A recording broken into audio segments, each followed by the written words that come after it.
Matka kulfi ice எப்படி செய்யலாம் பார்க்கலாம் வாங்க. அதுக்கு முன்னாடி ஜிகே கிச்சன் சேனலை இதுவரை சப்ஸ்கிரைப் பண்ணாதவங்க சப்ஸ்கிரைப் பண்ணிக்கோங்க.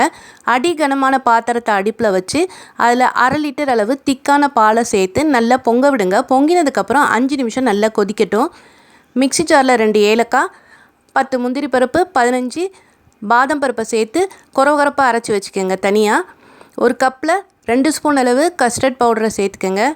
அதை கரைக்கிறதுக்கு ஆறின ஜில்லுன்னு இருக்கிற பாலை சேர்த்து அதை கரைச்சி வச்சுக்கலாம். இப்போ பால் நல்லா பொங்கி 5 நிமிஷம் நல்லா கொதிச்சிடுச்சு.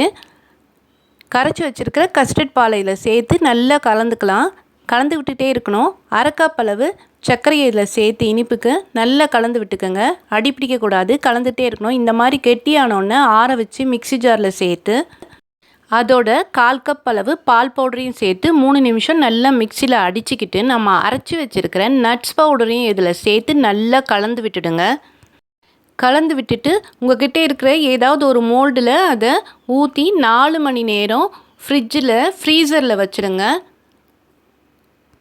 4 மணி நேரம் கழித்து நல்லா ஃப்ரீஸ் ஆகிட்டுருக்கும். இப்போ ஓப்பன் பண்ணி டக்குன்னு அப்படியே எடுத்தால் ரொம்பவே டைட்டாக இருக்கும், சாஃப்டாக இருக்காது. 2 நிமிஷம் அப்படியே விட்டுட்டு அப்புறம் எடுங்க, நல்லாயிருக்கும். உங்களுக்கு இந்த வீடியோ பிடிச்சிருந்துன்னா லைக் பண்ணுங்கள், கமெண்ட்ஸ் பண்ணுங்கள், ஷேர் பண்ணுங்கள். நம்ம சேனலை மறக்காமல் சப்ஸ்கிரைப் பண்ணுங்கள்.